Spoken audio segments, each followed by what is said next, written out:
Let's look at the role of respect and trust in a family.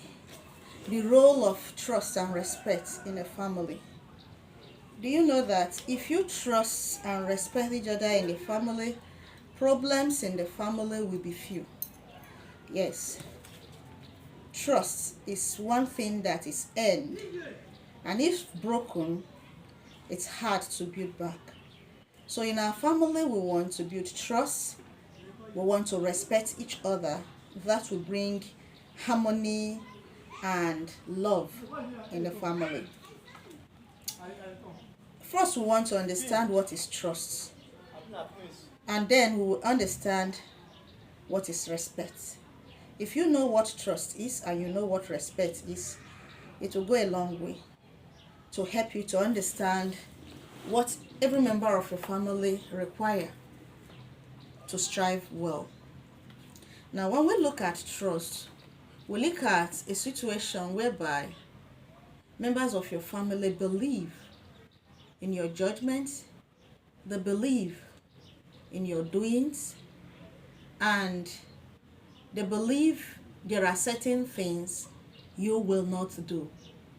You won't be dishonest. You won't get involved in activities that are not well reckoned with. And so they trust you that you have good judgment. Now, respect means that you understand what the other person does not want, and you keep the boundaries that the person have set out. So, in a home where we respect each other, things thrive well. Open, honest communication is another thing. Don't distort the thoughts of another person by not allowing the person to communicate freely. Allow the person to talk his or her mind. Active listening is important in communication. So, for us to build respect and trust, we need to be good listeners, attentive listeners. That will help us. Okay, listen to the thoughts of the other person. The two of you can never be in the same page, or the two of you can be in the same page. Whatever happens, respect the other person while the other person talk or speaks his or her mind. It's very important. Then I want to look at, and then constructive feedback. When an individual is talking, listen attentively so that you can give constructive feedback to what individual have communicated. If you don't listen effectively well, you cannot give proper feedback. So you need to offer proper feedback. Then, keeping promises. All of us want to keep our promises, and all of us want others to fulfill the promises they made to us. So in the home, building trust and respect means that whatever promise you made in the home, you are ready to fulfill it. When you fulfill it, they trust that you will always deliver your best. But when you don't fulfill it, they just look at you passively that that's how you behave. So in our homes, we should be able to keep our promises and build trust when we give promises. So let's keep fulfilling our promises to our family members. It's very important. And when you keep your promises, be consistent with it. When you promise something, be consistent in fulfilling your promises. Not that you fulfill your promise today and the next time you will abscond. No, be a consistent person. Let the family members know that he will always fulfill the promises he has made us. That will be helpful, and that will help them to build trust and respect for you. Okay? Then, the next I want to look at is respecting personal boundaries. In as much as all of us come from the same family, all of us have varied perception about things. All of us cannot go on the same page in everything. Sometimes we will disagree. Sometimes our values differ. Sometimes our personality differs. So if our personality traits different from those of members of our family, and we have boundaries around ourselves, it's good that we respect each other's boundary. Some persons in the home can allow you to just bounce into their room without complaint. Others will tell you, knock, I want privacy. You understand? So others will say, don't yell at me, don't shout at me. If you want to communicate your opinion, speak it respectfully. Others will want you to appreciate what they've done right. Some others wouldn't mind whether you appreciate them or not. Whatever boundaries an individual have around his life in your family, please respect such boundaries.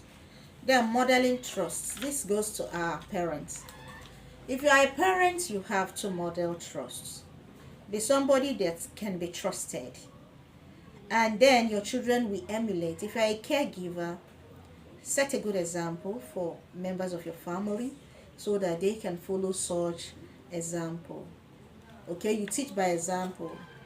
People learn by following example. People learn by watching what you do. It's the best teacher.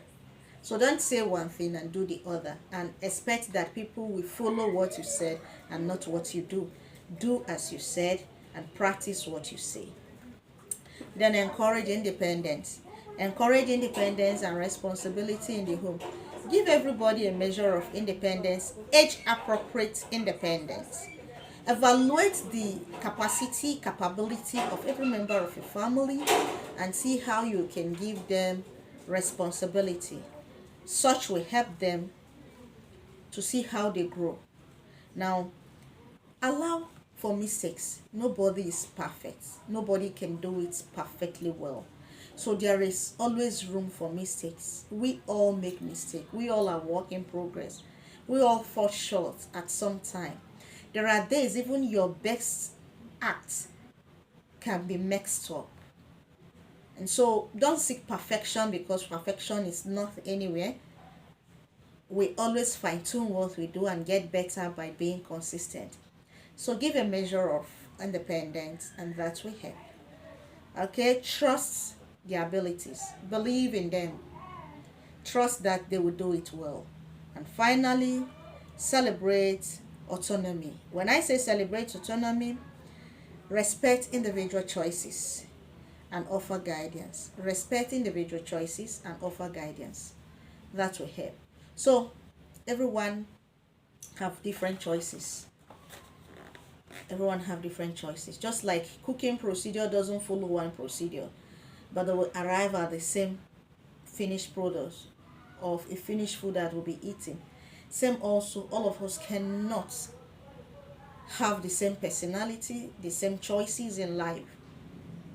So if they have another choice from what you have, allow them to exercise their choice and then guide them towards the right direction. So this will help us to build trust and respect in the home.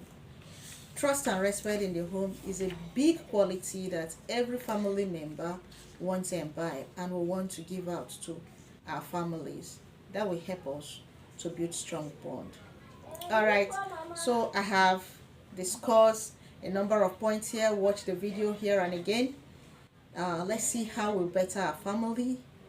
We want our family to thrive. Okay, let's make it better. I want mine to thrive. I know you want yours to thrive. Let's see how we incorporate different ideas that can help our family. Thank you for joining me today. I'll see you in the next.